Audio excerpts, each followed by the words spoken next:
पानीपत की पावन धरा से पूर्णमासी महात्म्य का लाइव प्रसारण आप तुलसी मंजरी यूट्यूब चैनल और आचार्य कौशिक महाराज फेसबुक पेज से आप श्रवण कर रहे हैं। आप सबके हृदय में बैठे हुए मैं भगवत सत्ता को वंदन और प्रणाम करता हूँ। आइए चर्चा करते हैं पूर्णमासी के लिए। पूर्णमासी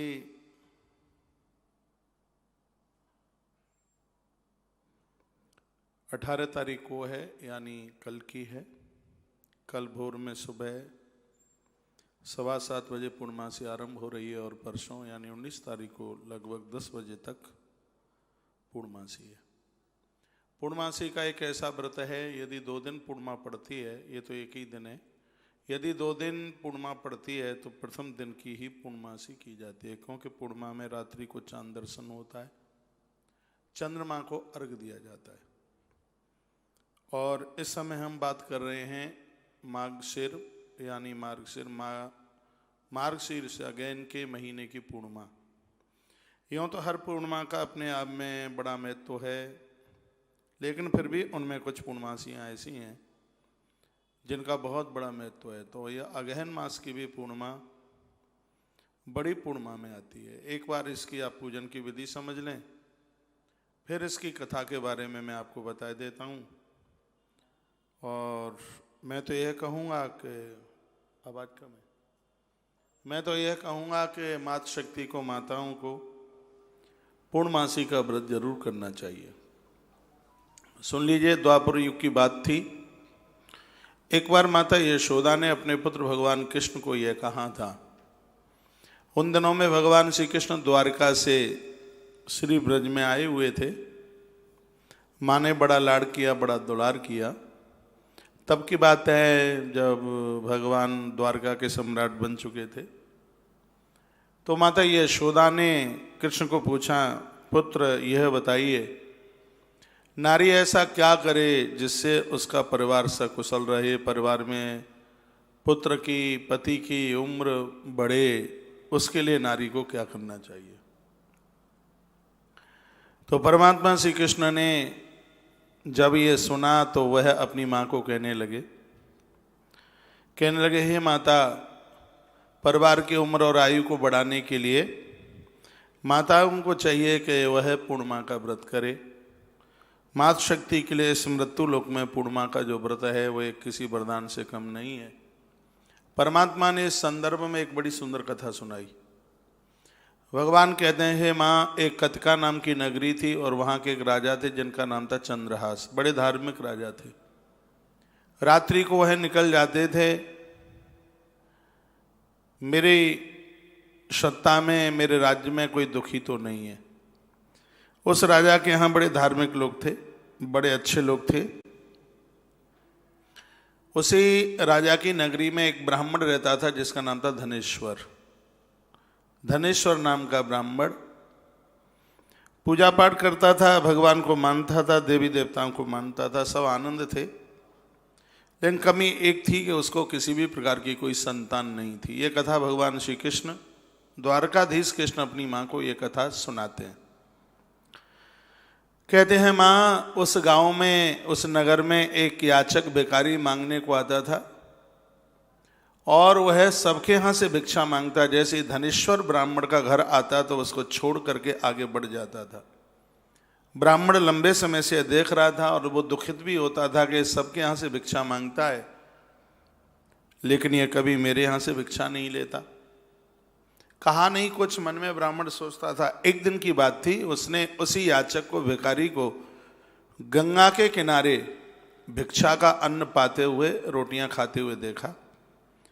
तो ब्राह्मण धनेश्वर उस याचक के पास पहुंचे और कहा, भैया ये बताइए, तुम सब जगह से भिक्षा मांगते हो और मेरा घर जैसे ही आता है तो मेरी कुटिया को छोड़ करके तुम आगे बढ़ जाते हो। क्या मैं कोई अपराधी हूँ? क्या मेरा अन्न ठीक नहीं है? या मैंने कभी आपको कुछ कहा है, आपका अपमान कर दिया है? आप मेरे घर से भिक्षा क्यों नहीं लेते? तब उस याचक ने कहा, हे ब्राह्मण देवता, तुम सज्जन हो, तुम बहुत अच्छे हो, लेकिन तुम निपुत्री हो, तुम्हारे घर औलाद नहीं है, तुम्हारे घर संतान नहीं है, इसलिए मैं तुम्हारे घर से ये अन्न ना लेता हुआ और मैं आगे के लिए बढ़ जाता हूँ। ब्राह्मण धनेश्वर की आंख में आंसू आ गए और वह कहने लगा, हो सकता है कि मेरा पूर्व का कोई कर्म खोटा है, उसकी वजह से मेरे घर में कोई संतान नहीं है। इतने में वहाँ एक महात्मा चल करके आए। साधु ने कहा, हे ब्राह्मण देव, रोना नहीं है, गंगा में डुबकी लगाओ और कुछ समय के लिए माँ भगवती चंडी, माँ दुर्गा का आह्वान करो। माँ भगवती जगदम्बा की कृपा से, चंडी माता के आशीर्वाद से, उनकी कृपा से तुम्हें संतान की प्राप्ति हो जाएगी। महात्मा के चरणों में प्रणाम करके घर पर धनेश्वर ब्राह्मण आया और अपनी पत्नी को कहा, मैं तब लौट करके आऊँगा तपस्या करके जब मेरे घर में संतान होगी। मैं माँ दुर्गा को प्रसन्न करने के लिए जाता हूँ। और अपनी पत्नी को वह समझाकर बियाबान जंगल में, घने जंगल में पहुँचा और उसने कई वर्षों तक माँ भगवती जगदम्बा का आह्वान किया। रात के समय में माँ भगवती जगदम्बा, माँ दुर्गा प्रकट हो गई। माँ दुर्गा ने कहा, हे ब्राह्मण देवता, यम यम चिंतते कामम तम तम प्राप्नोत निश्चितम। जो मेरा चिंतन करता है उसको वही मिलता है। वरम ब्रूहि, वरदान मांगिए, तुम्हें क्या चाहिए, तुम जो मांगोगे वह मैं बिल्कुल देने को तैयार हूँ। धनेश्वर ब्राह्मण की आंख में आंसू आ गए और कहा, माँ मैं बड़ा दुखी हूँ, मेरे घर में कोई संतान नहीं है। माँ, मैं एक संतान की कामना के लिए आपकी आराधना करने के लिए आया हूँ। हे माँ, कृपा कर दो, मुझे एक पुत्र दे दो। माँ तो ददात वित्तम पुत्रांश मतिम धर्मे गतिम शुभाम। माँ भगवती जगदम्बा चारों पुरुषार्थ देती है। माँ ने कहा कि ब्राह्मण देवता, तुम्हें पुत्र तो हो जाएगा, लेकिन 16वें वर्ष में उस पुत्र की मृत्यु हो जाएगी, वो मौत को प्राप्त हो जाएगा और उसमें तुम्हें बड़ा कष्ट होगा। कहा, माँ तो उसका उपाय भी आप ही बताओगी कि किस प्रकार से उस पुत्र की उम्र को बढ़ाया जा सकता है। तब माँ भगवती जगदम्बा ने कहा कि यदि तुम्हारी पत्नी एक काम कर ले तो बच्चे के प्राण बच सकते हैं और पूर्ण आयु वह जी सकता है। धनेश्वर ने कहा, मातेश्वरी आज्ञा कीजिए। माँ भगवती जगदम्बा ने कहा कि यदि तुम्हारी गृहिणी, तुम्हारी पत्नी 32 पूर्णमासी का व्रत कर लेती है तो तुम्हारे पुत्र की आयु बढ़ जाएगी, फिर वह लंबी उम्र जी करके जाएगा। माताओं को चाहिए 32 पूर्णमासी से कितनी भी ज़्यादा पूर्णिमा हो जाएं, उसके बाद कभी उद्यापन कर दे। उद्यापन का तरीका है, ढंग है, विधि है, वो मैं आपको निवेदन कर दूंगा। 32 पूर्णिमा से नीचे ना हो। कभी कोई रजो दर्शन में माताएं महीने में कुछ ऐसे दिन पूजा नहीं कर सकती, तो अन्न तो खाना नहीं है, देवताओं को छूना नहीं है, उस दिन की वो पूर्णिमा छूट जाती है तो उसकी गिनती आगे कर ले। लेकिन 32 पूर्णिमा को वह व्रत जरूर करे। ये माता दुर्गा, माँ चंडी का वाक्य है कि जो नारी 32 पूर्णिमा का व्रत करेगी उसके पुत्र की उम्र बढ़ेगी, उसके पति की आयु बढ़ेगी। और पूर्णमासी का व्रत माताएं करती ही इसलिए हैं कि वह अपने कुनबे की उम्र बढ़ाती हैं, आयु बढ़ाती हैं। तो माँ ने कहा कि यदि तुम्हारी गृहिणी 32 पूर्णमासी का व्रत कर लेती है, 32 पूर्णमासी का व्रत कर लेती है तो तुम्हारे पुत्र की आयु बढ़ जाएगी।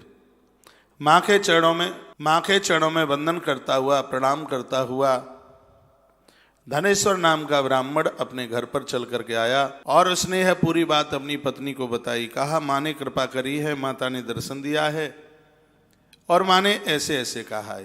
तो देवी ने माघ की पूर्णमासी से व्रत करना आरंभ कर दिया। व्रत चलता रहा पूर्णमासी का। समय आने पर माँ भगवती जगदम्बा की कृपा से उसके यहाँ बड़े सुंदर से बच्चे का जन्म हुआ। बड़ी दमक थी, बड़ी चमक थी। बच्चे का जन्म हुआ, नाम संस्कार कराया गया, ब्राह्मण देवता लोग आए, बहुत बड़ा भंडारा हुआ। माँ की कृपा से यह बच्चा हुआ था, इसलिए इस बच्चे का नाम रखा गया था देवीदास। यानी ये माँ का परम पुजारी बने, भक्त बने, माँ की कृपा से आया था, इसलिए इस माता पिता ने उसका नाम ही देवीदास रख दिया। बच्चा छोटे से बड़ा होता रहा। हर वर्ष, हर महीने की पूर्णिमा उसकी माँ ये व्रत करती है। माँ ने यह कहा था कि जब ये 16वें साल को पूरा करेगा तब इसकी मृत्यु हो जाएगी। तो जैसे ही 15वां वर्ष पूरा हुआ, 16वें वर्ष का आरंभ था, उस माँ ने अपने भाई को बुलाया और उसको कहा, भैया ऐसी ऐसी बात है, मेरा आग्रह पूर्वक निवेदन है कि 1 वर्ष के लिए मेरे पुत्र देवीदास को तो लेकर वाराणसी काशी लेके चला जा, वहाँ इसको अध्ययन कराना है, वहाँ इसको पढ़ाना है, 1 साल के लिए इसको लेकर के चला जा। और पूरी बात तो नहीं बताई। तो भाई तैयार हो गया, तो वह अपने भांजे को देवीदास को लेकर के चला, काशी के लिए प्रस्थान किया। चलते चलते कई दिन हो गए थे, रात्रि को कहीं पड़ाव करना था, तो किसी शहर में रुके, एक धर्मशाला का सहारा लिया और एक रात को ये वहाँ रुकने को तैयार हुए। हुआ यह कि उस धर्मशाला से एक शादी होने वाली थी, बारात आ गई थी। बहुत ध्यान से सुनिएगा, बारात आ गई थी, दूल्हा अचानक बीमार हो गया, उसको वैद्य के यहाँ लेकर के गए उसकी दवाई के लिए। इधर भांवर का समय निकल रहा था, देवीदास की शक्ल उसी दूल्हे से मिलती हुई थी। तो उस लड़के के पिता ने देवीदास के मामा को कहा, भैया आज रात्रि के लिए तुम अपने इस भांजे को मुझे दे दो, मेरा बेटा बीमार हो गया है, तो किसी न किसी प्रकार से भामर पड़ जाए, नहीं तो मेरा बेटा बिना विवाह के रह जाएगा। मेरे बेटे की और तुम्हारे भांजे की शक्ल सूरत बिल्कुल एक ही जैसी है। तो देवीदास के मामा ने कहा कि दहेज में जितना सामान मिलेगा वह सब हमारा होगा, इस शर्त पर मैं अपने भांजे को तुम्हें दे देता हूँ। तो उस लड़के के पिता ने इस शर्त को स्वीकार कर लिया। देवीदास का विवाह एक शास्त्रोक्त विधि के साथ में हो गया, भांवरें इत्यादि ये सब बढ़ गई। उसके तत्पश्चात देवीदास ने उस स्त्री को कहा जिसके साथ भामर पड़ी थी, मैं तो काशी जाने वाला हूँ, सुनो ऐसा ऐसा हुआ है, तुम्हारे पिता को इस बात की जानकारी नहीं है, मेरी जगह पर तो दूल्हा पक्का तो कोई और है, लेकिन मेरे मामा लोभ में आकर के एक दहेज के सामान के लिए उन्होंने ऐसा करा दिया। मुझे भी बाद में पता चला ये बहुत अन्याय हो गया है, दूसरा वर आएगा और उसके साथ में तुम्हारी विदाई होगी। वो रो पड़ी, कहा यह ब्राह्म विवाह के विपरीत है, ऐसा कभी नहीं हो सकता, तुम्हारे साथ मेरी भामर पड़ी हैं और मैं तुम्हारे साथ ही जाऊंगी। देवीदास ने कहा कि 16वें वर्ष में मेरी मौत होगी, तुम्हारे लिए जीवन निकालना बड़ा मुश्किल हो जाएगा।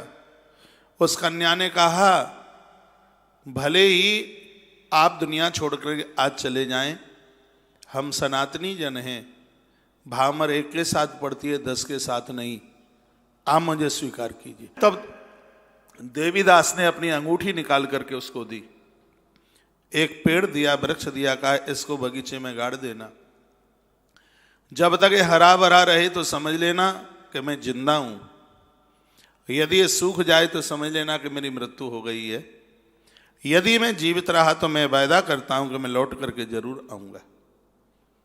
अपने मामा के साथ में देवीदास काशी चले गए और वह व्यक्ति अपने लड़के को बुला करके विदाई के लिए तैयार हुआ, तो उस कन्या ने बोल दिया कि जिसके साथ मेरी भामरें पड़ी हैं ये वह नहीं है, इसलिए मैं इसके साथ जाने को तैयार नहीं हूँ। पोल खुल गई, उसको लज्जित होकर के अपने बेटे को लेकर के उसको वापस जाना पड़ा। वह कन्या अपने घर में बैठी हुई थी, रोज पेड़ में पानी देती है, पेड़ फल रहा था, फूल रहा था। अब देखिए काशी में क्या होता है, काशी में गुरुकुल में वह पढ़ रहा था। माता चंडी ने कहा था कि 16 साल का समय जिस दिन पूरा होगा उसी दिन इसकी मृत्यु हो जाएगी। रात्रि के समय में मामा और भांजे एक ही कुटिया में कक्ष में सो रहे थे, एक काला सांप फण फैलाए हुए चल करके आया, लेकिन उस बच्चे देवीदास की मां पूर्णमासी का व्रत कर रही थी, इसलिए दंशन करना तो उसके बस का काम नहीं था, फण तो वो मार नहीं सकता था। इतना विषैला वो सांप था कि उसने कमरे की चौखट पर ही जहर उगलना शुरू कर दिया। तो जहर का इतना बड़ा प्रभाव हुआ, तो वह बच्चा बेहोश होकर के गिर पड़ा उसी समय। भगवान शंकर पराम्बा के साथ में भ्रमण करते हुए वहाँ आए। काशी में तो भोलेनाथ रहते हैं। माँ भगवती पार्वती ने कहा, भगवान ये ब्राह्मण बालक धनेश्वर का बेटा है। धनेश्वर ने मुझे प्रसन्न किया था, मैंने उसे आशीर्वाद दिया था पुत्र जन्म का, लेकिन मैंने ये कहा था कि 16वें वर्ष में तुम्हारे बच्चे की मृत्यु लिखी है, लेकिन यदि 32 पूर्णिमा का व्रत इस बच्चे की माँ करेगी तो बच्चे को जीवन मिल जाएगा। हे प्रभु, इसकी माँ ने 32 पूर्णमासी के व्रत किए हैं और एक बार आपने ही मुझे सुनाया था। भगवान भोलेनाथ ने कहा कि इस बच्चे को तो कोई नहीं मार सकता, बाह्य जहर का इसके ऊपर प्रभाव हुआ है। उसी समय भगवान शंकर ने अपनी कृपा के द्वारा उस बच्चे को सुरक्षित कर दिया। इतने में भोर हुआ, मामा भांजे दोनों खड़े हो गए। दोनों के दोनों काशी से साल पूरी हो गई, मौत की घड़ियां निकल गईं, अपने घर के लिए वो वापस आ रहे थे। तो रास्ते में वही गांव मिला जहां पर भांवरें पड़ी हुई थी। जैसे ही वह निकलता हुआ गया, गांव के लोग निकलते आ गए, कहा हमारी बेटी का वर मिल गया, मिल गया, मिल गया, मिल गया। उसको लेकर के गए। कन्या के पिता ने चरण धोए, चरण पूजन किया और उसके तत्पश्चात बड़े हर्ष और उल्लास के साथ में विदाई की। बहुत कुछ सामान दिया, बहुत आनंद का अनुभव हुआ। अपनी नववधू को लेकर के देवीदास अपने गांव को पहुंचा। धनेश्वर की पत्नी यानी देवीदास की मां ने वर और वधू की आरती उतारी, पूरे गांव को जमाया, बहुत बड़ा भंडारा हुआ। साधु महापुरुष महात्मा चल करके आए और भगवान की कृपा से उस दिन पूर्णमासी पड़ी थी। पूर्णमासी का व्रत हुआ और उसका उद्यापन हुआ और जैसे यज्ञ में आहुति डाली गई, उसी समय भगवान नारायण देव प्रकट हो गए। सत्यनारायण भगवान प्रकट हो गए और भगवान सत्यदेव ने यह कहा था, जिन घरों में पूर्णमासी का व्रत होगा, जो देवियां पूर्णमासी का व्रत करेंगी, उस परिवार की हम कभी आयु कम नहीं होने देंगे। भगवान पार्वती, माँ पार्वती और भगवान महादेव प्रसन्न हो गए और भगवान भोलेनाथ ने भी कहा था, जो मेरे नारायण का पूर्णमासी का व्रत करे, माँ लक्ष्मी प्रकट हो गई। माँ लक्ष्मी अति प्रसन्न होती है पूर्णिमा के व्रत से। माँ लक्ष्मी ने कहा था कि जो 32 पूर्णिमा का व्रत करे उसके घर में मैं कभी कमी नहीं आने दूंगी, धन की कमी नहीं आने दूंगी। माता पार्वती ने कहा, जो देवी 32 पूर्णिमा का व्रत करेगी मैं उसकी मांग का सिंदूर नष्ट नहीं होने दूंगी।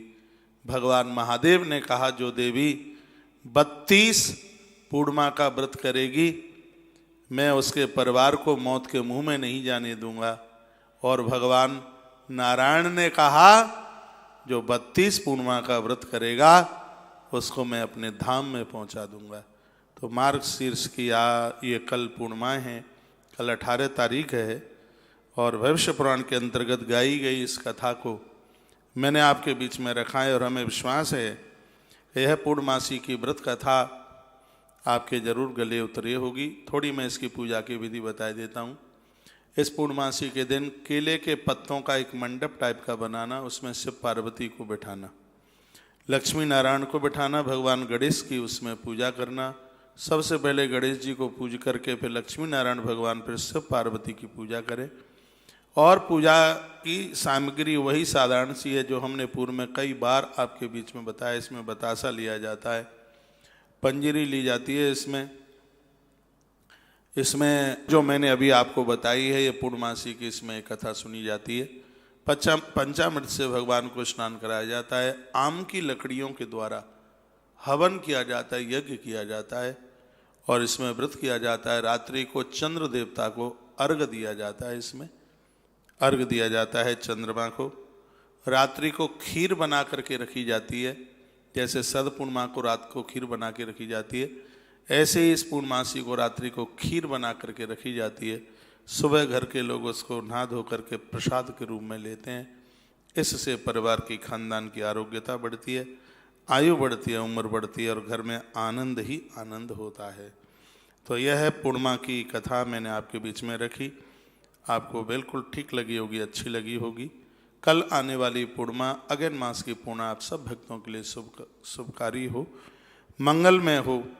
प्रभु चरणों में मेरी ऐसी प्रार्थना है। मैं तो 5 मिनट के लिए बैठा था आपके बीच में, लेकिन बोलने की ऐसी आदत हो गई है कि माइक जल्दी छूटता नहीं है, तो आधा घंटा हो गया है। केले का प्रसाद इसमें बांटा जाता है, मेवा भी बांटी जाती है, सूखी मेवा, मिश्री और गिद्दी के टुकड़े, ये सब प्रसाद में ये बांटे जाते हैं। तो इस तरीके से आप पूजा अर्चना आराधना कीजिए।